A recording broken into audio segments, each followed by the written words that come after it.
ওকে, আচ্ছা, তো আমরা শিখবো হচ্ছে N5 প্লাস JFT। আমাদের জাপানিজ ভাষা শিখতে গেলে সর্বপ্রথম যে স্তরটা আসে সেটা হচ্ছে আপনার N5। আপনি N5 থেকে হিরাগানা, কাতাকানা মানে সোজা কথায় অ্যালফাবেট গুলো চেনা শুরু করবেন। অ্যালফাবেট গুলো দেখবেন, সেগুলো নিয়ে পড়বেন, সেগুলো সম্বন্ধে জানবেন, তারপরে আস্তে আস্তে আপনারা জাপানিজ ভাষা শিখতে শুরু করবেন। তো N5 টা হচ্ছে আপনার একদম প্রাইমারি লেভেল। তারপরে আপনি যখন N5 টা পড়া শেষ হয়ে যাবে তখন যাবেন N4 এ, তারপর N3, N2, N1 সিরিয়ালটা এরকম। তো এখন জিজ্ঞেস করতে পারেন যে আসলে সেন্সি তাহলে জেএফটি কই থেকে আসলো? হ্যাঁ, তো জেএফটি টা হচ্ছে কি, বিশেষ করে এসএসডব্লিউ ভিসার জন্য আপনার আলাদাভাবে তৈরি করা। কেমন? N5 এবং N4 দুইটা মিলাইয়া একসাথে একটা সিলেবাস তৈরি করে ইরুদোরি বইয়ের মাধ্যমে আপনাদেরকে জেএফটি সিলেবাসটা পড়ানো হয়। আর এটা সুবিধা কি, এটা করার কারণটা কি? হ্যাঁ, দেখেন আপনি যদি N5 টা পড়েন, N5 পরীক্ষা দিবেন, তারপর আপনার N4 পরীক্ষা দিবেন, এই দুইটা পরীক্ষা দিতেই কিন্তু 6 মাস 1 বছর চলে যাবে, প্লাস আপনার সেই N4 এর রেজাল্ট আসতেও আরো 2 থেকে 2.5 মাস লাগে। তো সেক্ষেত্রে কিন্তু আপনার 14 থেকে 15 মাসের মতো শুধু শিখতেই চলে যাচ্ছে। তারপর কিন্তু স্কিল পাস করার ব্যাপার আছে, যেহেতু এসএসডব্লিউ বিষয় নিয়ে আমরা আগাবো সেজন্য। তো আপনার দেখা যাবে যে 1.5 বছর আপনার শুধু শিখতেই চলে যাবে।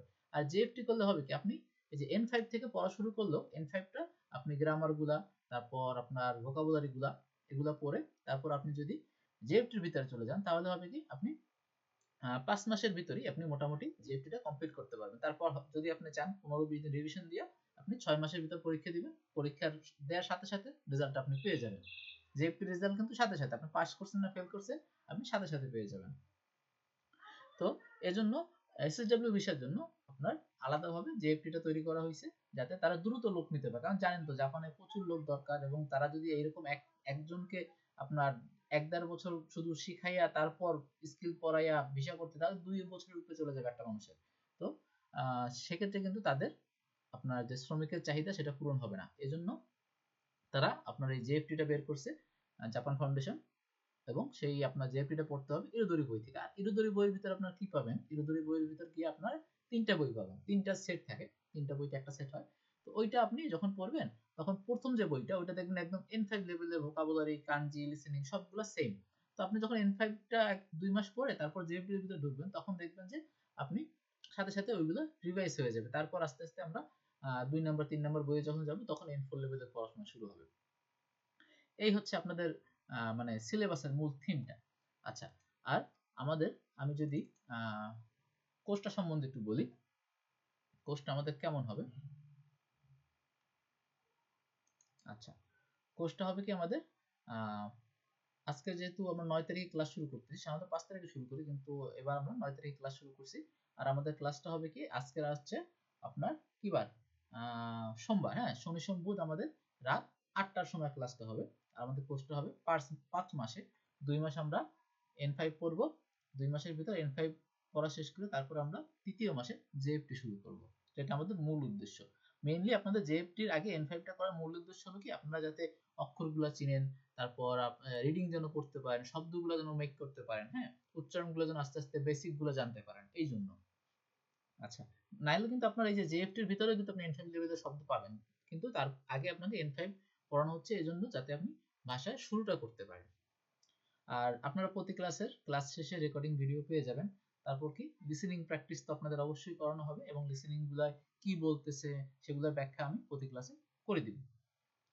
আর কোর্স শেষে আপনাদের মক টেস্টটা হবে একদম জেএফটি এর শেষে, কারণ N5 পরেই কিন্তু আমরা জেএফটি শুরু করব। মেইন উদ্দেশ্য হচ্ছে আমাদের জেএফটি। তো আমরা জেএফটি শেষ করার পরে 10 কি 12 দিন আমরা মক টেস্ট দিব, একদম মেইন যেরকম পরীক্ষায় যেরকম কোশ্চেন আসে সেই রকম পরীক্ষার আদলে আপনাদের পরীক্ষা নেওয়া হবে। আর এই দুঃখিত, কোর্সের সাথে আপনারা কিন্তু সকল পিডিএফ ফ্রি পাবেন। পিডিএফ বলতে কি, এই যে আমরা এই কোর্সের জন্য পড়াশোনার জন্য যা যা দরকার, যেমন এই যে আপনার গ্রামার নোট, তারপর ভোকাবুলারি নোট, কানজি নোট, হ্যাঁ, এগুলো আপনাদের কিন্তু আপনারা পিডিএফ আকারে সবকিছু পেয়ে যাবেন। এগুলো পড়লেই হবে, এগুলোর বাইরে আপনাদের কোনো কিছু দরকার হবে না। আর তার বাইরে যদি আপনাদের এই বইগুলো আপনাদের কেনা লাগে তাহলে সেক্ষেত্রে আপনাদের হেল্প করা যাবে, কোথা দিয়ে কিনলে ভালো হয় এইসব ব্যাপারে আপনাদের পরামর্শ দেওয়া যাবে। আর ইন টোটাল শুধু এই কোর্স না, আপনাদের মূল উদ্দেশ্য যেহেতু জাপান যাওয়া, তো জাপানে যাওয়ার উদ্দেশ্যে আপনাদের যে যে জিনিস লাগে সব জিনিসই ইনশাল্লাহ আমার কাছ থেকে আপনারা হেল্প পাবেন। সেটা আপনার ভাষা থেকে শেখা থেকে শুরু করে তারপর স্কিল টেস্ট যখন দিবেন, স্কিল টেস্টের ব্যাপারে আমি আপনাদেরকে সাজেশন দিব যে না এইভাবে পড়েন, এই বই পড়েন, হ্যাঁ সে ব্যাপারে আপনারা পরামর্শ পাবেন। আর তারপর যদি ভিসা প্রসেসিং এর ব্যাপারে আপনাদের হেল্প লাগে সেক্ষেত্রেও আপনারা হেল্প পাবেন। মানে সবকিছুর ব্যাপারে আপনি আমার থেকে ইন টোটাল একটা পরামর্শ সব জায়গা থেকে পাবেন। আর তারপর আপনাদের চয়েস, আপনারা যেখান থেকে বিষয় প্রসেসিং করবেন না করবেন, কি কি স্কিল নেবেন সেটা আপনাদের চয়েস, কিন্তু সেই পথে আপনাদের যে যে সাপোর্ট লাগবে সেই পথে আমি আপনাদের হেল্প করব। আচ্ছা, তো আমি আমার কথা তো বললাম, তো এই যা বললাম সবাই মোটামুটি বুঝতে পারছেন? জি স্যার, বুঝতে পারছি। আচ্ছা, আর এই ব্যাপারে কারো কোনো কোশ্চেন থাকলে জিজ্ঞাসা করতে পারেন যে না স্যার এগুলো এত কিছু বলছেন আসলে আমরা এই জিনিসটা বুঝতে পারি নাই, বা আমাদের একটু বুঝাই বলে ভালো হতো এই জিনিসটা। স্যার আমার একটা কোশ্চেন ছিল স্যার, মানে যদি জি বলো স্যার। স্যার N5 যখন ভাগ ভাগ করা N4 N5 N2 N3, এটা কি জিএফটির ভিতরে কি এরকম স্যার ভাগ ভাগ করা আছে স্যার, নাকি এমনি জিএফটি আলাদা ভাবে? না, জেএফটির ভিতরে এরকম ভাগ ভাগ করা নেই। জেএফটি সিলেবাসটা আপনার তৈরি হয়েছে N5 এবং N4 মিলে। তার মানে কি N5 এ যে আপনার ভোকাবুলারি, কাঞ্জি, লিসেনিং যেগুলো আছে, আর N4 এর যে ভোকাবুলারি, কাঞ্জি, লিসেনিং আছে, এগুলো তারা ব্যবহার করে তারা চ্যাপ্টার গুলো তৈরি করছে। তো সেই চ্যাপ্টারের ভিতর আপনার এক এক জায়গা দিয়ে এক এক ধরনের ওয়ার্ড থাকতে পারে, সেটা N5 লেভেলেরও থাকতে পারে, N4 লেভেলেরও থাকতে পারে। এবং একটা প্যাসেজ থাকলে সেটার ভিতরে N5 লেভেলেরও ওয়ার্ড থাকতে পারে, N4 লেভেলের ওয়ার্ড থাকতে পারে, এরকম। জি মনে স্যার, বুঝতে করবেন, পারছি, ধন্যবাদ। হ্যাঁ মনে করবেন ধরেন আপনারা পড়ছেন না বাংলা দ্বিতীয় পত্র, বাংলা প্রথম পত্র, এরকম পড়ছেন না? নাইনে জি হইতো তো জি এরকম স্যার। পড়ছেন, কিন্তু তার আগে কি পড়ছেন, বাংলা কিন্তু একটা পত্রই ছিল। হ্যাঁ, তো ওই রকম যে N5 এবং N4 দুই পত্র আপনাদেরকে এক করে একটা বইতে দিয়ে দিছে, এবং সেই বইতে ওই লেভেলের কথাবার্তাই তারা বলছে। এই জি স্যার, বুঝতে পারছি, ধন্যবাদ। আচ্ছা, ওয়েলকাম। আহ আর কারো কোনো কোশ্চেন আছে?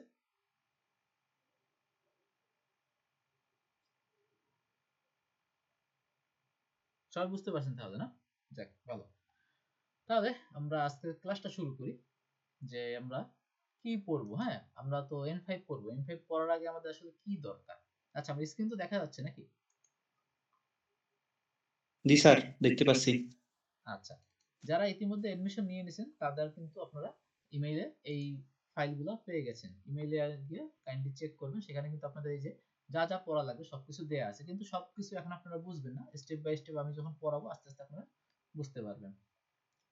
তো আমি যদি একটা ভাষা শিখতে যাই অবশ্যই আমাকে সেই ভাষা কি শিখতে হবে আগে, সেক্ষেত্রে বর্ণমালা। আচ্ছা, তো জাপানিজের, যে আমাদের বাংলা যেরকম বর্ণমালা আছে জাপানিজেও সেরকম বর্ণমালা আছে। জাপানিজের বর্ণমালা হচ্ছে 46টা। সেটা হচ্ছে, সেটাকে তারা বলে হিরাগানা। তো বর্ণমালার ভিতরে তাদের আবার ক্যাটাগরি আছে, একটা হচ্ছে হিরাগানা, একটা হচ্ছে কাতাকানা, আর একটা হচ্ছে কাঞ্জি। তিন ধরনের বর্ণমালা হয়। তো হিরাগানাও 46টা, কাতাকানাও 46টা, এবং কাঞ্জি আছে আরো কিছু সাথে। কাঞ্জিটা আমরা সবার শেষে যাব, কাঞ্জি আসলে এখন দরকার নেই। আমরা যখন একটু 5-6টা লেসন পড়া শেষ হয়ে যাবে, গ্রামার ভোকাবুলারি গুলো পড়া শেষ হয়ে যাবে, তখন আমরা কাঞ্জিতে যাব। আচ্ছা, আর শুরুতে আমরা শিখব হচ্ছে হিরাগানা। হিরাগানা ওয়ার্ড গুলো কি, এখন জিজ্ঞাসা করতে পারেন যে আসলে হিরাগানাটা কি।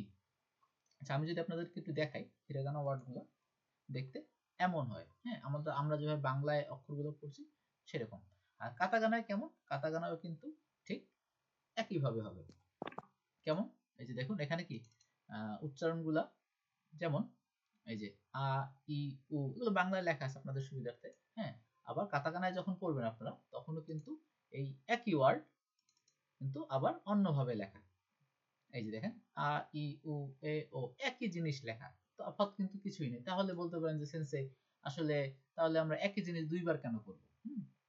যে হিরাগানাও তো একই অর্থ বহন করে, কাতাকানাও তো একই অর্থ বহন করে, তাহলে আমরা একই জিনিস দুইবার কেন করব?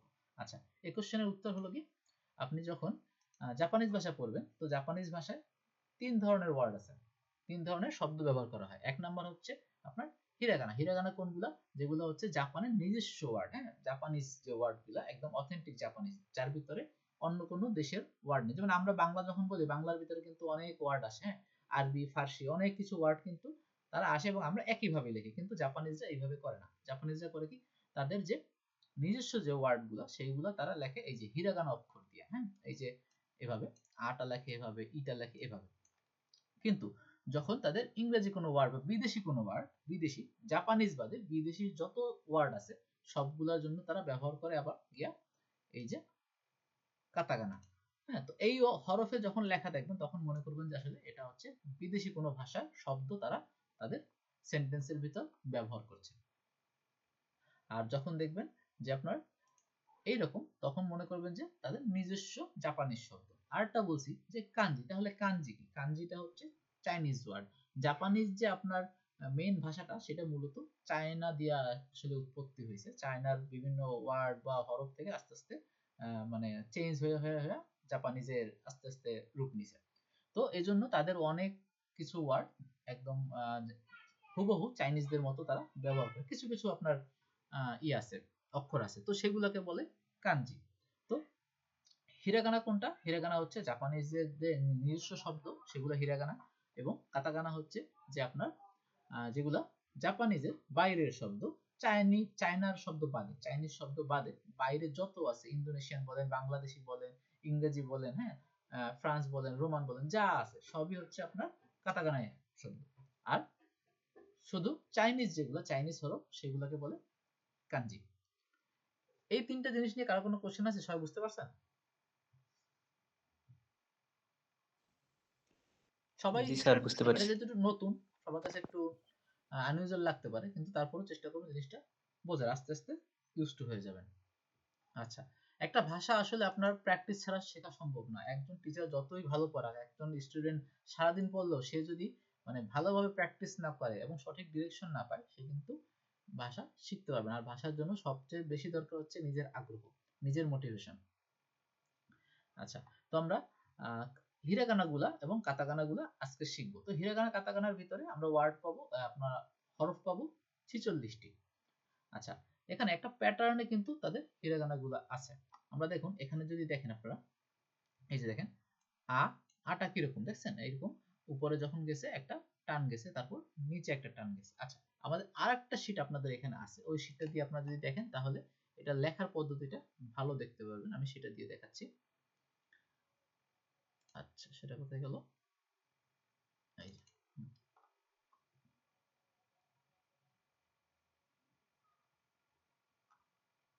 না এটা না, ওয়েট,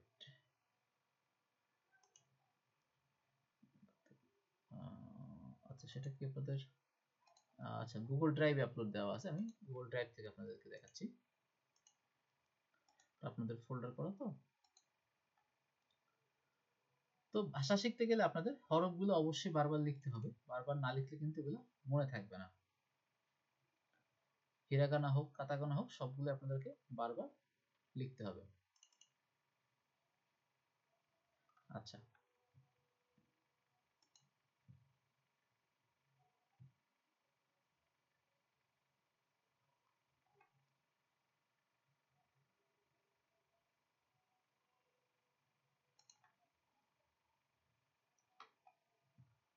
এই যে এখান থেকে যদি আমরা একটু দেখি, তাহলে দেখুন, আমরা ওইখানে যেগুলো দেখলাম ওটা বাংলায় লেখা আছে, এটা হচ্ছে ইংরেজিতে লেখা, একই জিনিস, আলাদা কিছু না। আচ্ছা, এই যে জাপানিজ বর্ণমালা হিরাগানা। হিরাগানার প্রথম অক্ষরটা কি? এটা হচ্ছে আ। এখানে কিন্তু এ দিয়ে লেখা হচ্ছে, মানে কি আ, তারপর ই, উ, এ, ও। আচ্ছা, এটা যদি আমরা লেখার সিস্টেমটা দেখি, এখানে কিন্তু লেখার সিস্টেমটা বলা আছে। আচ্ছা,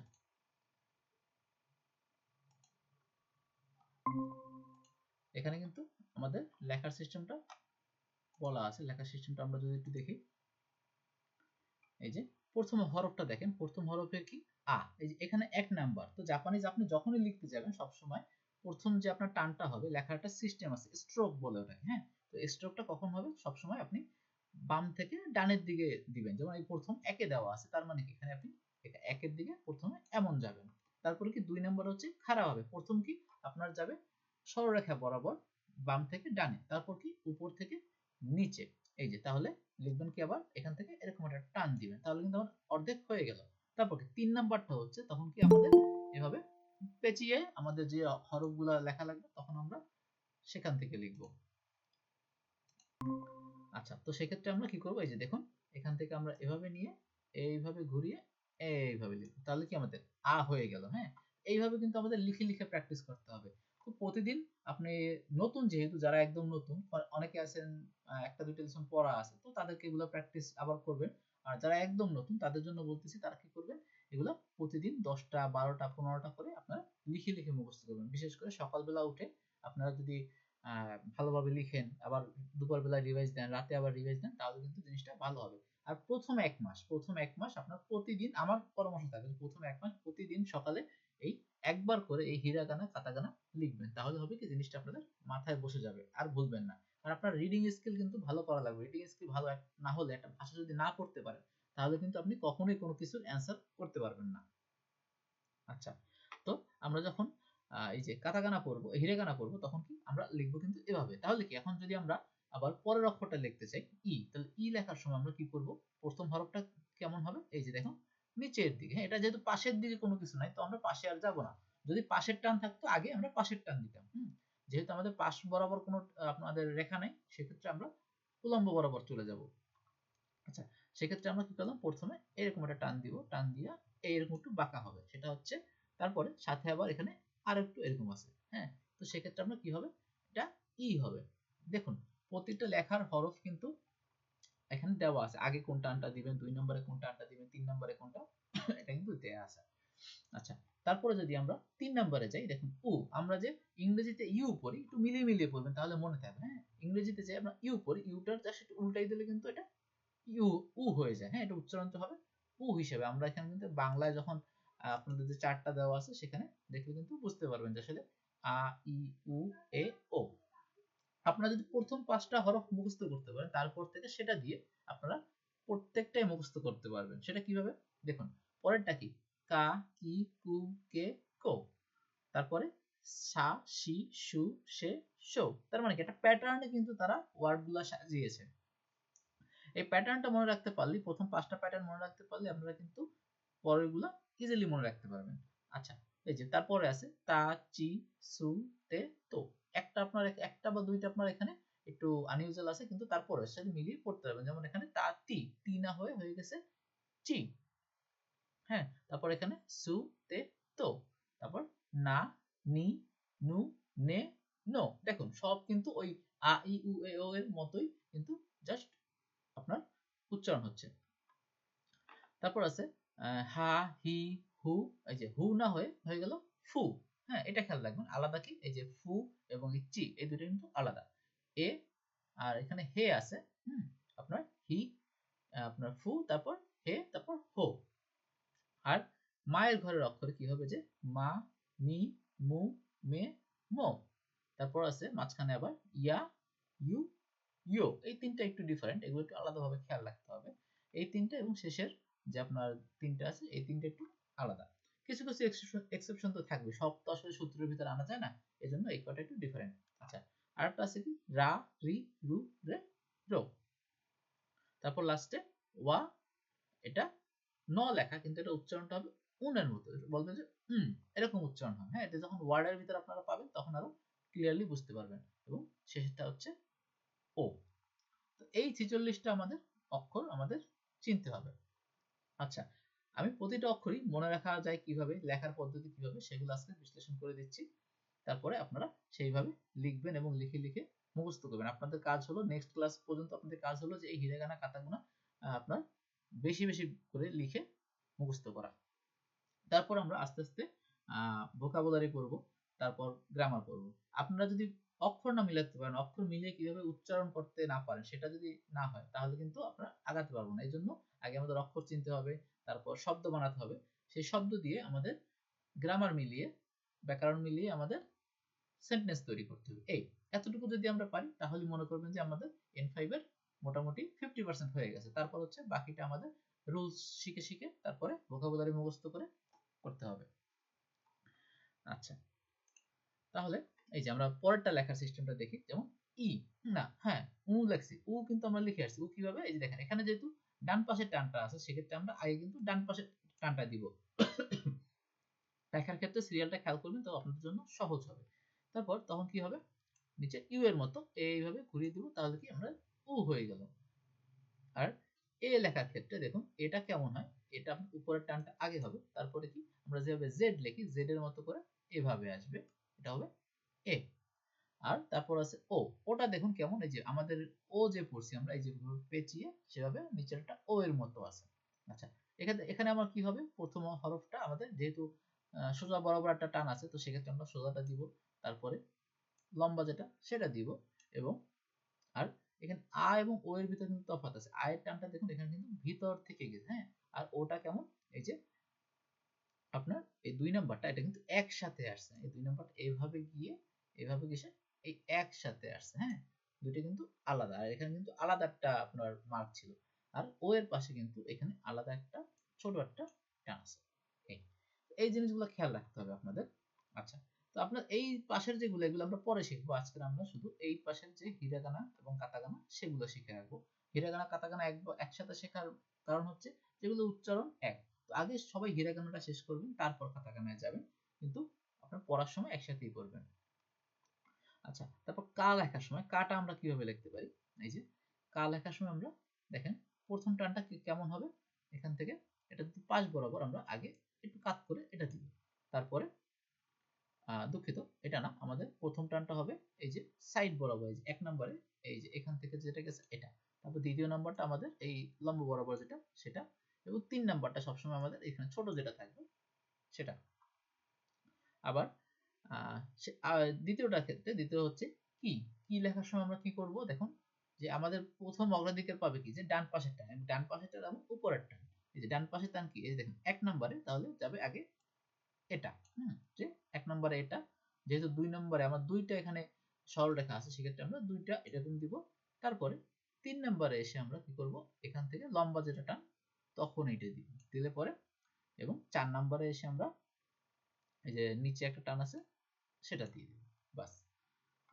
তারপর কু, কুটা কেমন, আমরা যে কু লিখলে আমরা দ্বিগুকার দিয়ে যদি কু লিখি সেক্ষেত্রে কিন্তু এরকম দ্বিগুকারের মতো আসে, সেক্ষেত্রে আমরা কিন্তু এটা দিয়ে মনে রাখতে পারি যে কুটা আসলে দেখতে এরকম। তারপর আছে কে, কেটা কেমন, দেখুন প্রথমে যে আমাদের লম্বা টানটা যেটা আগে, হ্যাঁ এখানে কিন্তু লম্বা টান নেই, এজন্য আমরা আগে এটা দিয়ে নিব, এটা দেওয়া হয়ে গেলে পরে পাশে যেটা 2 নম্বরে এসে গিয়ে পাশে যেটা দিই সেটা এটা দিব, এবং 3 নম্বরে আমরা আবার লম্বা টানটা দিয়ে দিই, তাহলে কিন্তু আমাদের এসে গেল কে। তারপর আসছে আমাদের কো, হ্যাঁ, কোটা কেমন, এই যে প্রথমে লম্বা একটা টান যাবে এবং 2 নম্বরে নিচের লম্বা টানটা যাবে। এইভাবে কিন্তু আমাদের প্রতিটা হরফ লেখা শিখতে হবে, এবং আমরা যে যেভাবে মনে রাখতে পারি, হ্যাঁ, যেমন যেটা আমাদের মনে হয়, যেমন এই যে বললাম যে কু, কুটা কেমন, এই যে রিকারের মতো, তাহলে কিন্তু এটা কু আমরা এভাবে মনে রাখতে পারি। আচ্ছা, তারপর দেখুন সা, হ্যাঁ, সা অথবা সা, সেটাকে আমরা কিভাবে করব, যে 1 নম্বরে আমরা প্রথমে লম্বা টানটা দিব, তারপর 2 নম্বরে নিচের টানটা দিব, এবং 3 নম্বরে গিয়ে আমরা এইভাবে টান দিব। আমরা লেখার সময় অবশ্যই যখন প্র্যাকটিস করব অর্ডারটা খেয়াল করব, অর্ডারটা খেয়াল না করলে কিন্তু আমরা এটা লেখার পদ্ধতি ভালোভাবে বুঝবো না। আচ্ছা, আর এখানে দেখুন এখানে কিন্তু একটানেই সব লেখা হয়ে গেছে, একটানে, এটা কি, এটা হচ্ছে সি, জাস্ট এইভাবে টেনে এইভাবে চলে গেছে। তারপরে আমরা যখন সু লিখবো, সু লেখার সময় এই যে বরাবর যে টানটা গেছে সেটা আগে দিব, এবং 2 নম্বরে গিয়ে এটা কিন্তু একসাথে একটা প্যাচ দিছে কি একসাথে এইভাবে ঘুরিয়ে এই, বাস। তারপরে যখন সে লিখবো, হ্যাঁ, সে অথবা সে, জাপানিজ অনেক সময় এটা সে বলে, এই যে সয়ের যে উচ্চারণটা এটা অনেক সময় সে বলে অথবা সে বলে, দুই ভাবেই আসতে পারে। এটা আপনারা যখন শুনবেন বা বলবেন তখন আস্তে আস্তে অভ্যস্ত হয়ে যাবেন। এখন আমি যদি কিছু ওয়ার্ড বলি আপনারা বুঝবেন না, এই জন্য আমি ওয়ার্ডগুলা উচ্চারণ করতেছি না। যখন আপনারা সেন্টেন্স মেকিং পারবেন বা ওয়ার্ডগুলা মেকিং পারবেন তখন এগুলা আমি উদাহরণস্বরূপ বলে দিব। আচ্ছা, তো সে লেখার ক্ষেত্রে কি হবে, যে প্রথমে আমার পাশের টানটা, তারপরে লম্বা টানটা, এবং তারপরে পাশের টানটা। আচ্ছা, আর শো, শোটা লেখার সময় আমরা কি করব, সবসময় একটা নিয়ে কিন্তু লেখা সম্ভব, যে এইখানে এটা, তারপর এই, তারপর এই, তারপর এই, মানে আমরা যে দীর্ঘই পড়ছি না, দীর্ঘইর মতো হচ্ছে সো। তারপর তা, দেখুন আমরা টি দিয়ে যেভাবে লিখি সেখানে কিন্তু সেভাবে তা এসে গেছে, হ্যাঁ, টিটা কিন্তু তা এর মতোই। আচ্ছা, সেক্ষেত্রে কি প্রথমে আমাদের এরকম একটা হরফ যাবে, তারপরে নিচে একটা টান যাবে, তারপরে 3 নাম্বারটা কি পাশ বরাবর হবে, এবং 4 নাম্বারটা এরকম নিচে হবে। কিছু কিছু প্যাটার্ন খেয়াল করবেন, এই যে উপরে যে ছোট টানগুলা, তারপরে যে নিচের যে ছোট টানগুলো, এগুলো কিন্তু সবার শেষে হয় সাধারণত।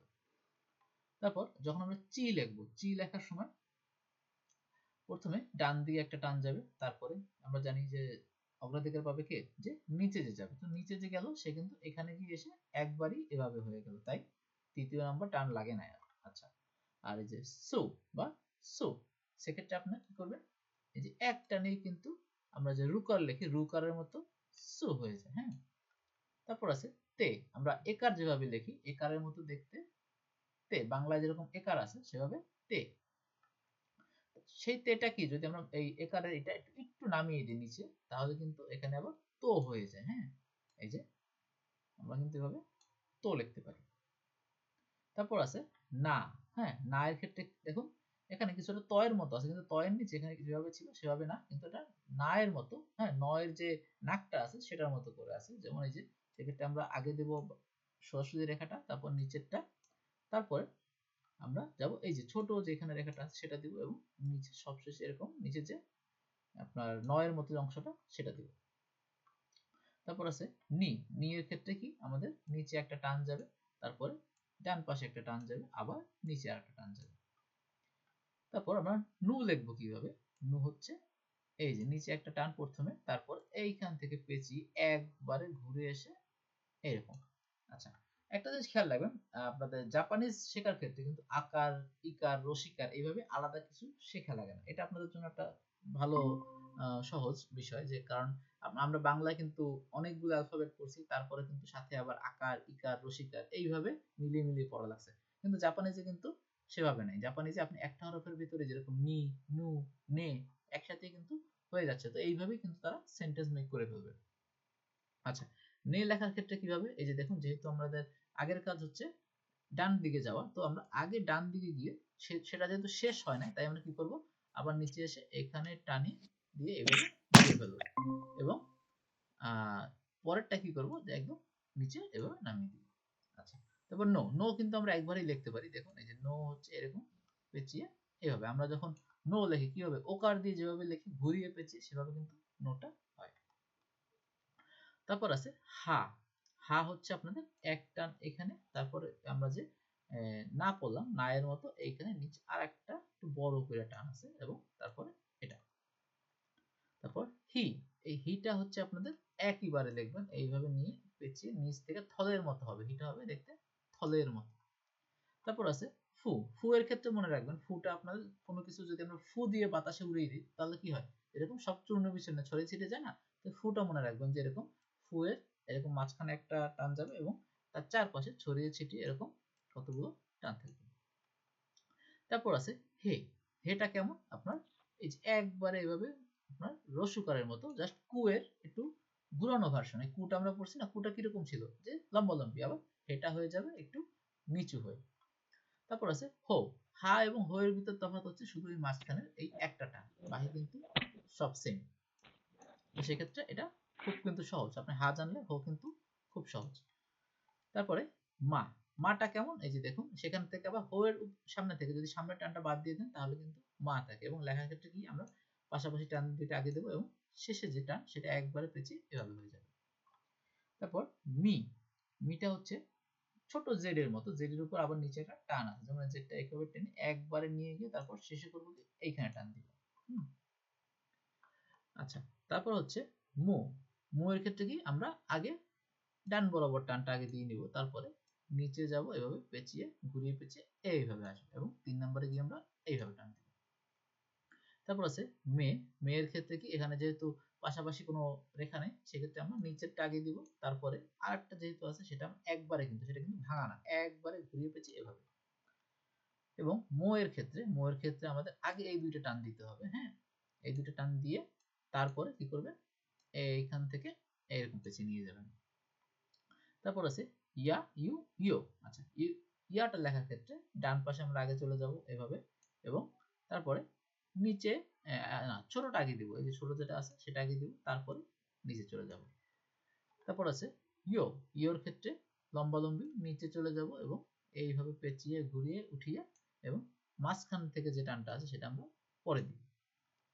তারপর আছে ইও। ইওটা হচ্ছে এই এক বরাবর একদম নিচে টেনে পেঁচিয়ে তারপর এখানে টান দিয়ে দিব। তারপর আছে রা। হ্যাঁ, রা এর ক্ষেত্রে ছোটটা আগে দিব, তারপরে এখানে নিচে গিয়ে এইভাবে আমরা টান দিব, এবং রি পড়বো। হ্যাঁ, রি এবং আমরা ই কিন্তু পড়ে আসছি, কিন্তু কাছাকাছি খেয়াল রাখতে হবে। হ্যাঁ, ই এবং রি এর ভিতর একটু তফাৎ আছে, যেমন যেমন দেখেন এটা কেমন, এইটা বড়, বাম পাশ বড়, ডান পাশ ছোট, আর রিটা কি আপনার বাম পাশ ছোট এবং ডান পাশ বড়। আর আপনার ইতে কিন্তু এখানে কিন্তু একটা বাঁকানো জায়গা আছে নিচে, কিন্তু রিতে কিন্তু এখানে বাঁকানো জায়গাটা তেমন নাই বললেই চলে। হ্যাঁ, এবং নিচে যে 2 নাম্বারটা আছে সেটা কিন্তু অনেক বড় এবং লম্বা। তারপর আছে রু। রুটা কেমন? এখানে আপনাদের জেড এর মতো যাব, জেড গিয়া জেড শেষ না করে এরকম একটা নিচে আবারটা এরকম পেঁচিয়ে দিব। তারপর আছে রে। রে এর ক্ষেত্রে কি আমরা এখানে আগে লম্বাটা দিয়ে তারপরে এখান থেকে আমরা এইভাবে পেঁচিয়ে এদিকে চলে যাব।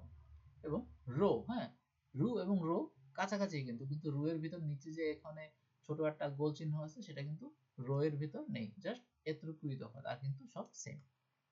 তারপর আছে ওয়া। ওয়াটা কিভাবে লিখবো? আগে আমরা এই যে নিচে এদিকে টানটা দিয়ে নিব, দেওয়ার পরে আমরা এইভাবে এদিকে যাব এবং এখান থেকে পেঁচিয়ে লিখব। আচ্ছা, ওয়ার সাথে কিন্তু আমাদের কিছু সিমিলার ওয়ার্ড আছে, যেমন নে, হ্যাঁ, তারপর ওয়া। দেখুন নে আর ওয়ার ভিতর তফাৎ কি? সেমই কিন্তু, জাস্ট কিন্তু নে এর ভিতর এই যে একটা নয়ের মতো পেঁচানো অংশ, সেটা মনে রাখবেন যে নে এর ভিতর নয়ের মতো একটা পেঁচানো অংশ আছে, কিন্তু ওয়ার ভিতর কিন্তু সেটা নাই, সোজা। আর আছে ও। ওটা দেখতে কেমন? প্রথমে আমরা ডানে দিব, তারপরে নিচেরটা এবং শেষে এটাকে আমরা বলবো ও। সর্বশেষ সেটা হচ্ছে এইচ এর মতো দেখতে। এইচ এর মতো দেখতে সেটা হবে যে উন। আমরা যে উন পড়ছি সেটা হবে এই। এটা আপনার লেখা ন, কিন্তু আপনারা যখন উচ্চারণ করবেন শব্দের সাথে তখন উন হিসেবে উচ্চারিত হবে। আচ্ছা, এই মোট 46টা বর্ণ যদি আপনাদের জানা থাকে তাহলে মনে করবেন যে আপনারা হিরাগানা পারেন। তো এই জন্য আপনাদের বারবার লিখতে হবে, প্রতিদিন লিখতে হবে। আচ্ছা, তার সাথে কিছু এডিশনাল ওয়ার্ড আছে, সেগুলো হচ্ছে দেখুন আমরা কা, কি, কু, কে, কো এগুলো কিন্তু পড়ে আসছে। হ্যাঁ, দেখুন এই যে পাঁচটা কিন্তু পড়ে আসছে। এখানে কি দেখেন গা, গি, গু, গে, গো, তফাৎ কি? একই তো জিনিস। হ্যাঁ, কিন্তু তফাৎ হচ্ছে কি আমরা যেভাবে লিখছি কা, কি, কু, কে, কো, তারপরে যদি আমরা একটা টেন এখানে দুইটা টান আছে, আমরা যেরকম আরবিতে পেশ পড়ছি না, পেশ জবর, ওরকম যে আপনার এখানে দুইটা যদি টান থাকে তাহলে কি হয় সেটাকে বলে জাপানিজে তেন। আর যদি একটা আপনার গোল চিহ্ন থাকে সেটাকে বলে মারু। তো আমরা যখন তেন থাকবে, কায়ের উপর যখন তেন থাকবে তখন সেটা গা হয়ে যাবে। একই ওয়ার্ড একই হরফ, কিন্তু আপনার জাস্ট তেনের জন্য উচ্চারণটা ভিন্ন হয়ে যাবে। আবার দেখুন এই যে কি ছিল, কি যদি থাকে কি এর সাথে আপনার যদি উপর তেন দিয়ে দেন তাহলে গি হয়ে যাবে। হ্যাঁ, কু ছিল, কু এর সাথে যদি আপনি তেন দিয়ে দেন তাহলে গু হয়ে যাবে। আবার কে এর সাথে আপনি যদি উপরে এই যে সেম জিনিস, হরফ কিন্তু সেম, কোনো তফাৎ নাই, জাস্ট উপরে দুটো তেন আছে, তাহলে গি হয়ে যাবে। কো ছিল, কো এর সাথে যদি তেন দিয়ে দেন তাহলে গো হয়ে যাবে।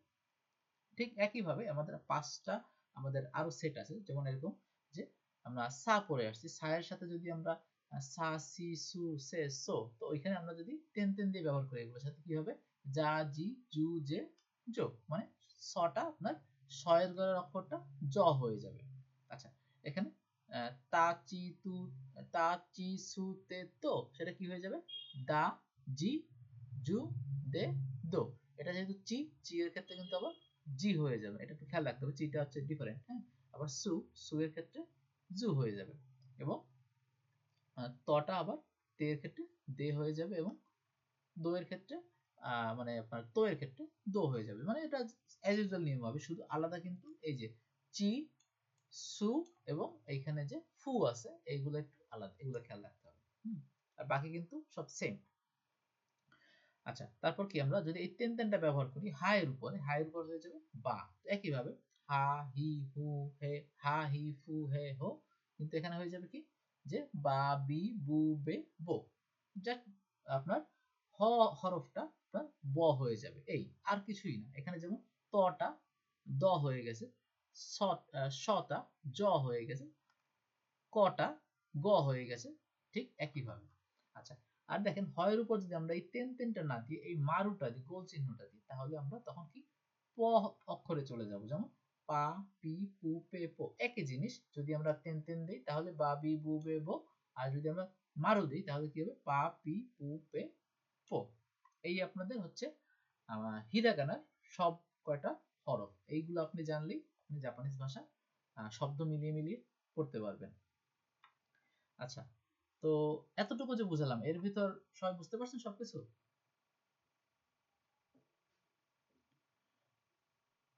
হরফগুলা সবাই চিনতে পারছেন মোটামুটি? যেহেতু নতুন সবার কাছে একটু আনইউজুয়াল লাগবে, কিন্তু আস্তে আস্তে লিখতে লিখতে দেখতে দেখতে আপনাদের অভ্যস্ত হয়ে যাবেন। আমাদের রিচার্ড ভাই। নতুন তো, নতুন অবস্থায় তো স্যার, সেই জন্য আচ্ছা আচ্ছা, একটু আনইউজুয়াল একটু, লাগবে, বললাম ওই যে আপনার হ্যাঁ একটা ভাষা শেখার প্রথম দিকে আপনার একটু কষ্ট করতে হবে। যখন আপনি পড়তে পারবেন, মিলিয়ে মিলিয়ে পড়তে পারবেন, তখন দেখবেন মজা লাগবে পড়তে পড়তে, নতুন ওয়ার্ড পড়তে মজা লাগবে। কিন্তু প্রথম 7 দিন 10 দিন আপনাকে একটু কষ্ট করতে হবে, এইটাই আপনার মূল মানে কি বলবো চালান বলতে গেলে, বুঝছেন? তো ধরেন আপনি সাইকেল চালাতে গেলে জি প্রথম প্যাডেলটা কিন্তু একটু কষ্ট করে দিতে হয়, তারপর সাইকেলটার উপর আস্তে আস্তে আপনি যখন বসে আস্তে আস্তে প্যাডেল দিবেন, তখন কিন্তু সে চলতে থাকে তার মতো। কিন্তু প্রথমবার একটু বেশি কষ্ট করে চালু করতে হয়, ব্যাপারটা জি এরকম। জি তো আপনার ধৈর্যের পরীক্ষা প্রথম থেকেই শুরু হয়ে যাবে, এবং এটা কিন্তু 5 মাসের সময় আপনাকে ধৈর্য ধরতে হবে। ধৈর্য ধরে ভালো মতো পড়বেন, তাহলে এটা ভালো ফিউচারে যেতে পারবেন। Okay sir. আচ্ছা, তো আজকে যেহেতু নতুন, আমরা খুব বেশির দিকে যাব না, আমরা আজকে হিরাগানা পর্যন্তই রাখি। হ্যাঁ, যে হিরাগানা গুলো আপনারা কি করবেন, সবগুলো লিখবেন, লিখে লিখে প্র্যাকটিস করবেন, এবং যদি কোনোটা বুঝতে সমস্যা হয় বা কি হয়, আমাকে পার্সোনালি নক করুন। প্রথম দিকে অনেক সমস্যা হতে পারে, তো এই জন্য আমি আমার রেকর্ডিংটা দিয়ে দিব ক্লাসের, এটা দেখে দেখে আপনারা বারবার প্র্যাকটিস করবেন। কাতাকানা আজকে না যাই, কি স্যার, বলেন? জি। স্যার আমার মেইলে তো মনে হয় পিডিএফ এর ইয়েটা আছে নাই স্যার এইটা। আপনি আবার একটু চেক করেন। আচ্ছা স্যার। হ্যাঁ, আপনি আবার একটু চেক করেন, এটা দেয়া আছে। আমি পরে আপলোড করছি হয়তো, এজন্য দেখেন নাই। আচ্ছা, তো এইভাবে কিন্তু আপনারা আগে হিরাগানা শিখবেন, তারপর আমরা কাতাকানা শিখবো। কাতাকানা গুলো কিন্তু একই ওয়ার্ড, হ্যাঁ, আ ই উ এ ও একই ভাবে, কিন্তু লেখার সিস্টেমটা ভিন্ন। আচ্ছা, তো আমরা আগে হিরাগানাটা শিখবো, তারপরে কাতাকানায় যাবো। আজকে বেশি চাপ আপনাদের দিব না, যেহেতু নতুন ব্যাপার। আর আপনাদের মাধ্যমে আমি কিছু জানতে চাই, কিছু ব্যাপারগুলো, যেহেতু আপনারা জাপানিজ ভাষা শিখতেছেন, আপনাদের